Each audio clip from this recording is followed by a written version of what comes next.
Hello guys welcome to the Max overseas online platform. ਅੱਜ ਅਸੀਂ ਗੱਲ ਕਰ ਰਹੇ ਹਾਂ ਆਇਲਟਸ ਦੇ ਰੀਡਿੰਗ ਮੋਡਿਊਲ ਬਾਰੇ, ਜਿਹਦੇ ਕਿ ਬਹੁਤ ਸਾਰੀਆਂ ਰਿਊਮਰਸ ਨੇ ਕਿ ਰੀਡਿੰਗ ਬਹੁਤ ਟਫ ਆ ਜੀ। ਉਹ ਟਫ ਕਿਉਂ ਆ? ਕਿਉਂਕਿ ਆਪਣੀ ਕੰਪਰੀਹੈਂਸ਼ਨ ਦੀ ਪ੍ਰੋਬਲਮ, ਆਪਾਂ ਕੁਐਸਚਨ ਨੂੰ ਕਿਵੇਂ ਸੋਲਵ ਕਰਦੇ ਆ, ਉਹ ਆਪਾਂ ਨੂੰ ਟਿਪਸ ਤੇ ਟੈਕਨੀਕਸ ਨਹੀਂ ਪਤਾ ਹੁੰਦੀਆਂ। ਜਿਵੇਂ ਕਿ ਅੱਜ ਆਪਾਂ ਗੱਲ ਕਰ ਰਹੇ ਹਾਂ ਫਿਲ ਇਨ ਦਾ ਬਲੈਂਕਸ ਬਾਰੇ, ਜੋ ਕਿ ਕੁਐਸਚਨ ਬਹੁਤ ਈਜ਼ੀ ਮੰਨੇ ਜਾਂਦੇ ਆ। ਅੱਜ ਆਪਾਂ ਦੇਖਾਂਗੇ ਕਿ ਕਿਵੇਂ ਉਹਨਾਂ ਦੇ ਕੀਵਰਡਸ ਨੂੰ ਆਪਾਂ ਅੰਡਰਲਾਈਨ ਕਰਨਾ, ਕਿਵੇਂ ਆਪਾਂ ਰਿਕੋਗਨਾਈਜ਼ ਕਰਨਾ ਕਿ ਕਿਹੜਾ ਵਰਡ ਫਿਟ ਰਹਿੰਦਾ ਆਪਣੀ ਫਿਲ ਇਨ ਦਾ ਬਲੈਂਕਸ ਦੇ ਵਿੱਚ। So let's move to the questions. ਆਪਣੇ ਕੁਐਸਚਨਸ ਹੈਗੇ ਨੇ 1 ਵਰਡ ਦੇ ਜੀ। ਓਕੇ, ਇਹ ਆਪਾਂ ਪੈਸੇਜ ਦੇ ਵਿੱਚੋਂ ਆਪਾਂ ਹੁਣ ਇਹਦੇ ਚੋਂ ਕਰਦੇ ਕਿ ਇੰਡੀਅਨ ਫੈਸ਼ਨ। ਓਕੇ, ਆਪਾਂ ਹੈਡਿੰਗ ਜਿਹੜੀ ਹੈਗੀ ਆ ਇੰਡੀਅਨ ਫੈਸ਼ਨ ਦੀ, ਆਪਾਂ ਪੈਸੇਜ ਦੇ ਵਿੱਚ ਦੇਖਾਂਗੇ ਕਿ ਇੰਡੀਅਨ ਫੈਸ਼ਨ ਦੀ ਗੱਲ ਕਿੱਥੇ ਹੋਈ ਆ। ਓਕੇ, ਫਿਰ ਆਪਾਂ ਇਹਦੇ ਵਿੱਚ ਦੇਖਾਂਗੇ ਕਿ ਈਅਰ। ਓਕੇ, ਇਹ ਵੀ ਇੱਕ ਤਰ੍ਹਾਂ ਦਾ ਆਪਣੇ ਲਈ ਕੀਵਰਡ ਜੀ। ਹੁਣ ਆਪਾਂ ਆਪਾਂ ਕੁਐਸਚਨ ਰੀਡ ਕਰਦੇ ਆ। ਨੋ ਵੈਲ ਨੋਨ ਡਿਜ਼ਾਈਨਰਸ ਮॉडल्स और डैश। वो कहते ना तो वैल नोन डिजाइनर सीगे ना मॉडल्स सीगे, होर की चीज़ है नहीं सी। तो आप मूव करते अपने पैसेज दे वल। अपना हैडिंग दी सी जिमें कि ईयर आ गया ड्यूरिंग द 1950। फिर अपनी हैडिंग सी इंडियन फैशन दी, वो भी अपने इत्थे गल हो गई। ओके, then मूव करते हैं during the 1950s the Indian fashion scene was excited, stylish and very graceful. There were no celebrities, designer or models, nor were there any labels. Okay, scene was graceful। ਉਹ ਕਹਿੰਦੇ ਵੀ Indian fashion ਦਾ scene ਸੀਗਾ ਜਿਹੜਾ ਉਹ ਬੜਾ excited ਸੀਗਾ, stylish ਸੀਗਾ ਤੇ ਬੜਾ ਹੀ ਗ੍ਰੇਸਫੁਲ ਸੀਗਾ। Okay, there were no celebrity. ਹੁਣ ਉੱਥੇ ਗੱਲ ਕੀਤੀ ਕਿ there were no celebrity, designer और मॉडल्स, ਹੋਰ ਕੀ ਚੀਜ਼ ਹੈ ਨਹੀਂ ਸੀ, nor were there any labels। Okay, ਹੁਣ ਆਪਾਂ ਆਪਣੇ मूव करते हैं क्वेश्चंस ਵੱਲ। ਹੁਣ ਤਾਂ ਆਪਾਂ ਜਿਵੇਂ ਕਿ ਉੱਥੇ ਕਹਿਤਾ ਕਿ ਨੋ ਵੈਲ ਨੋਨ ਡਿਜ਼ਾਈਨਰਸ, ਉਹਨਾਂ ਨੇ ਕਿਹਾ ਕੋਈ ਸੈਲੀਬ੍ਰਿਟੀ ਹੈ ਨਹੀਂ ਸੀਗੇ, ਮॉडल्स ਹੈ ਨਹੀਂ ਸੀਗੇ, ਹੋਰ ਕੀ ਚੀਜ਼ ਹੈ ਨਹੀਂ ਸੀਗੀ, ਲੇਬਲਸ, ਜੋ ਕਿ ਉਹਨਾਂ ਦੇ ਕੱਪੜਿਆਂ ਤੇ ਲੱਗਦੇ ਨੇ, ਉਹ ਹੈ ਨਹੀਂ ਸੀ। ਓਕੇ, ਸੈਕਿੰਡ ਆਪਣੀ ਫਿਲ ਇਨ ਦਾ ਬਲੈਂਕਸ ਹੈਗੀ ਆ elegant clothing cost little woman were please to get clothes for. ਕਹਿੰਦੇ ਜਿਹੜੀ ਕੋਸਟ ਹੁੰਦੀ ਸੀ, ਲਿਟਲ ਵੂਮਨ ਹੁੰਦੀਆਂ ਸੀ ਜਿਹੜੀਆਂ, were pleased to get clothes for. Okay, ਕੀ ਹੁਣ ਆਪਾਂ ਇਹਦੇ ਪੈਸੇਜ ਦੇ ਵਿੱਚ ਦੇਖਦੇ ਹਾਂ ਕਿਵੇਂ। ਜਿਵੇਂ ਕਿ ਹੁਣ that the value of a garment was judged by its style and fabric rather than by who made it। ਕਹਿੰਦੇ ਜਿਹੜੀ ਗਵਰਨਮੈਂਟ ਦੀ ਵੈਲਿਊ ਸੀਗੀ ਨਾ, was judged by ਉਹਦੇ ਸਟਾਈਲ ਤੇ ਫੈਬਰਿਕ ਹੀ ਜੱਜ ਕੀਤਾ ਜਾਂਦਾ ਸੀ, ਇਹ ਨਹੀਂ ਜੱਜ ਕੀਤਾ ਜਾਂਦਾ ਸੀ ਕਿ ਉਹ ਬਣਾਇਆ ਕਿਸ ਨੇ। Okay, it was regarded as perfectly acceptable even for high society women। ਉੱਥੇ ਗੱਲ ਕੀਤੀ ਸੀ ਕਿ little woman। Okay, it was regarded as perfectly acceptable ਸੀਗੀ ਇਹ ਚੀਜ਼ even for high society ਦੀਆਂ women's ਸੀਗੀਆਂ ਜਿਹੜੀਆਂ, ਉਹ ਵੀ ਕਹਿੰਦੇ acceptable ਕਰਦੀਆਂ ਸੀ ਇਸ ਚੀਜ਼ ਨੂੰ। to approach an unknown tailor ਤੋਂ ਲਾਈਕ ਕੋਈ ਵੀ ਉਹਨਾਂ ਦਾ, ਜਿਵੇਂ ਉੱਥੇ ਗੱਲ ਕੀਤੀ ਨਾ, ਕੋਈ ਲੇਬਲ ਨਹੀਂ ਲੱਗਿਆ ਹੁੰਦਾ ਸੀ, ਠੀਕ ਆ, ਕੋਈ ਮॉडल ਤੇ ਸੈਲੀਬ੍ਰਿਟੀਜ਼ ਹੀ ਨਹੀਂ ਹੁੰਦੇ ਸੀਗੇ। who could make a garment for a few rupees। okay, providing the perfect fit, finish and style। ਹੁਣ ਆਪਣੀ ਇਥੋਂ second fill in the blank start ਹੋਈ। they were proud of to getting a bargaining। Okay, ਆਪਾਂ ਉੱਥੇ ਦੇਖਿਆ ਸੀਗਾ ਨਾ ਕਿ ਆਪਣੇ ਕੁਐਸਚਨ ਦੇ ਵਿੱਚ ਆ ਲੱਗਿਆ ਜਿੱਥੇ ਵੀ ਆਪਾਂ ਨੂੰ ਇਹ ਗੱਲ ਪੂਰੀ ਪੂਰੀ ਲਾਈਨ ਮਿਲਣੀ ਚਾਹੀਦੀ ਹੈ। ਓਕੇ, ਕਿ were please to get clothes for a bargaining. Okay, like ਉਹ ਬਾਰਗਨਿੰਗ ਕਰਕੇ ਆਪਣੇ ਕਲੋਥਸ ਸੀਗੇ ਜਿਹੜੇ ਉਹ ਪਰਚੇਜ਼ ਕਰਦੀਆਂ ਸੀ, ਜੋ ਲਿਟਲ ਵੂਮਨ ਸੀਗੀਆਂ ਜਾਂ ਹਾਈ ਸੁਸਾਇਟੀ ਦੀਆਂ ਵਿਮਨ ਸੀਗੀਆਂ। ਓਕੇ, ਹੁਣ ਆਪਾਂ ਗੱਲ ਕਰਦੇ ਹਾਂ ਆਪਣੀ next fill in the blanks ਦੀ। New material example dash and polyester fitter clothing and tall hair styles 1970s overseas sales. Okay, ਕਿਸੇ ਆਪਾਂ ਇੱਥੇ ਦੇਖਿਆ ਕਿ ਆਪਾਂ ਨੂੰ ਈਅਰ ਆਇਆ। ਓਕੇ, ਨਿਊ ਮਟੀਰੀਅਲ, ਕਿਤੇ ਆਪਾਂ ਮਟੀਰੀਅਲ ਦੇਖਾਂਗੇ, ਉਹ ਮਟੀਰੀਅਲ ਦੀ ਐਗਜ਼ਾਮਪਲ ਦੇਵਾਂਗੇ। ਓਕੇ, ਹੁਣ ਆਪਾਂ ਨੂੰ ਕੀ ਪਤਾ ਲੱਗਿਆ ਕਿ ਇੱਕ ਤਾਂ ਪੋਲੀਸਟਰ ਹੋਊਗਾ, ਪੋਲੀਸਟਰ ਤੋਂ ਅੱਗੇ ਜਿਹੜੀ ਕਿ ਪੋਲੀਸਟਰ ਦੇ ਨਾਲ ਗੱਲ ਕੀਤੀ ਹੋਊਗੀ ਉਹ ਆਪਾਂ ਦੇਖਦੇ ਹਾਂ ਆਪਣੇ ਪੈਸੇਜ ਦੇ ਵਿੱਚ ਜਾ ਕੇ। ਓਕੇ, ਆਪਾਂ ਨੂੰ ਈਅਰ ਮਿਲ ਗਿਆ the 1960 was an era full of mischievous and celebration in the arts, music and cinema। The period was characterized by freedom from restrictions and in the fashion world and acceptance of innovative types of materials such as plastic and coated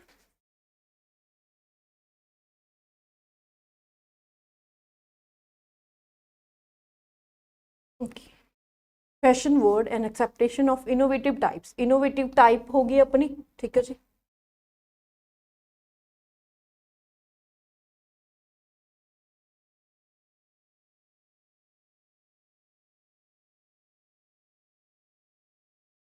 innovative type की गल की आप इत्थे ठीक है जी and material such as plastic and coated polyester आप उत्थे गल की सीगी कि जो पॉलिस्टर तो अगे जो भी चीज़ आएगी वो अपनी फिल इन द ब्लैंक्स दे विच फिल होगी सो मूव करते अपने क्वेश्चन के वल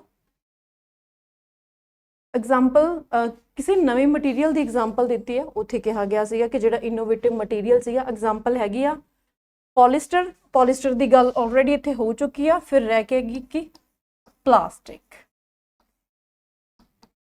ओके एंड नैक्सट अपनी फिल इन द ब्लैंक्स हैगी आ fitted clothing and tall hair style 1970 हुण आपां इत्थे कीवर्ड करना कि जिथे 1970 ईयर की गल होगी उहदे आले दुआले ही अपना आंसर होगा ओके ओवरसीज सेल्स भी आपां देखांगे ऑफ डैश फैब्रिक रोज जिथे हुण उत्थे सिनोनिम्स यूज किए होंगे like increase okay rise influence of international fashion okay हुण आपां कीवर्ड अपने अंडरलाइन कर ले जिथे गल की गई है 1917 की सेल्स दी ते जिहड़ी सेल आ उहदा फैब्रिक आ जिहड़ा वो रोज होया ठीक आ वो वधिया इनक्रीज होया मूव करदे अपने पैसेज दी वल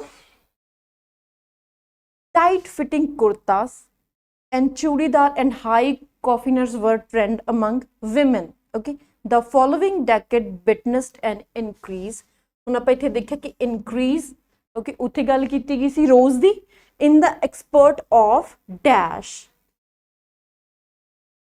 traditional materials and the arrival in India of international fashion ਹੁਣ ਆਪਾਂ मूव ਕਰਦੇ ਆਪਣੇ क्वेश्चन ਵੱਲ ਜੇ ਦੇਖੀਏ ਕਹਿੰਦੇ ਕਿ ਜਿਹੜਾ 1970 ਦੇ ਵਿੱਚ ਓਵਰਸੀਜ਼ ਸੀਗੀ ਸੇਲਸ ਦੀ ਓਵਰਸੀਜ਼ ਮੀਨਸ ਉੱਥੇ ਇੰਟਰਨੈਸ਼ਨਲ ਵਰਡ ਉੱਥੇ ਇੰਟਰਨੈਸ਼ਨਲ ਵਰਡ ਯੂਜ਼ ਕੀਤਾ ਗਿਆ ਸੀ ਨਾ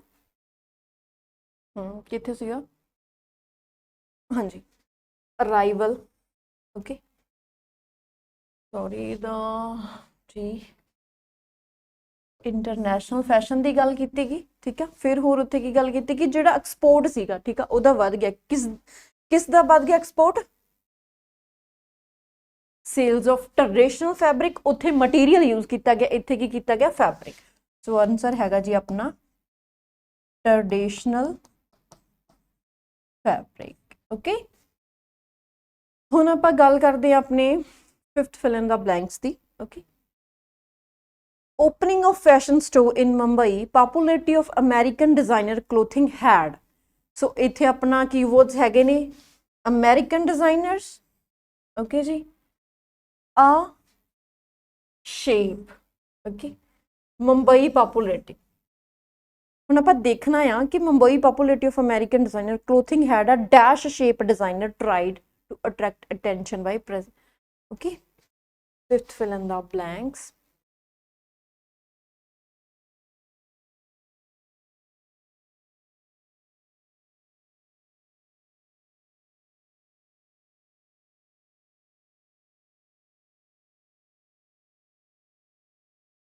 okay so ਇੱਥੋਂ ਆਪਣੀ ਸਟਾਰਟ ਹੁੰਦੀ ਆ fill in the blanks it was in the earlier 18s when the first fashion store Ravi Sant opened in Mumbai so when अपनी मुंबई की गल होगी at that time garments were retailed for a 4-figure price tag American designer अपना आ गया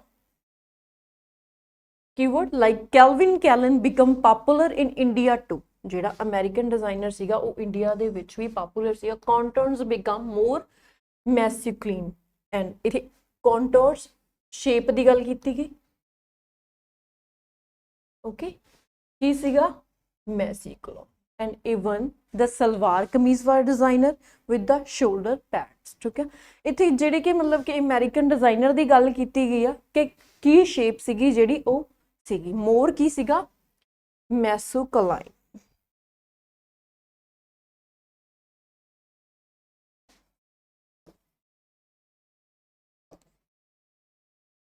okay so ਆਪਣੀ next fill in the blanks ਹੈਗੀ ਆ designer tried to attract attention by presenting dash ਕਹਿੰਦੇ ਡਿਜ਼ਾਈਨਰ ਸੀਗੇ ਉਹ ਟਰਾਈਡ ਕਰਦੇ ਸੀ ਅਟਰੈਕਟ ਕਰਨ ਦੇ ਲਈ ਅਟੈਂਸ਼ਨ ਬਾਈ ਪ੍ਰੈਜ਼ੈਂਟਿੰਗ ਕੀ ਪ੍ਰੈਜ਼ੈਂਟ ਕਰਕੇ ਓਕੇ ਹੁਣ ਆਪਾਂ ਪੈਸੇ ਦੇ ਵਿੱਚ ਦੇਖਦੇ ਆ ਕਿ ਕੀ ਪ੍ਰੈਜ਼ੈਂਟ ਕਰਕੇ ਉਹ ਅਟਰੈਕਟ ਕਰਦੇ ਸੀ with the evolution of designer stores came the culture of designer fashion along with its hefty price signified elegant designer fashion.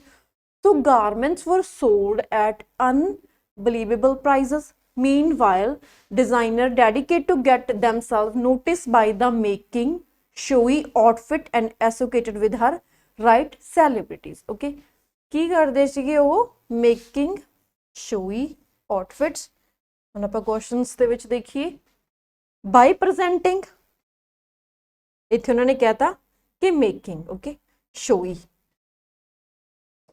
Like ਜੋ ਕਲੋਥਸ ਸੀਗੇ ਉਹਨਾਂ ਦਾ ਸ਼ੋ ਆਫ ਕਰਕੇ ਲਾਈਕ ਉਹਨਾਂ ਨੂੰ ਇਦਾਂ ਦਾ ਬਣਾ ਕੇ ਓਕੇ ਆਪਣੀ ਨੈਕਸਟ ਵਿਲਨ ਦਾ ਬਲੈਂਕਸ ਹੈਗੀ ਆ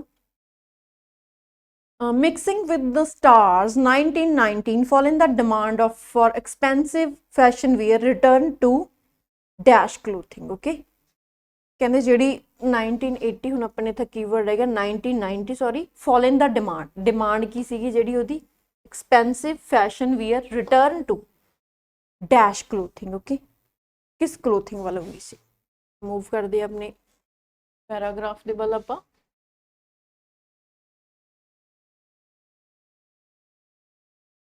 ਸੋ ਆਪਣੀ ਗੱਲ ਹੋ ਰਹੀ ਹੈ ਆਪਣੀ ਬੈਸਿਸ ਦੀ ਕੁਐਸਚਨ ਦੀ ਸੌਰੀ ਹੈ ਤੋਂ soon fashion shows become competitive each designer attempting to outdo the other in the theme guest list and media coverage in the last decades of the millennium the market shrunk and authentic wear made a comeback okay ਉੱਥੇ ਗੱਲ ਕੀਤੀ ਗਈ ਸੀ return ਕਹਿੰਦੇ ਜਿਹੜੇ authentic wear ਸੀਗੇ ਉਹ return ਹੋ ਗਏ ਇੱਥੇ ਗੱਲ ਕੀਤੀ ਗਈ ਹੈ ਕਿ comeback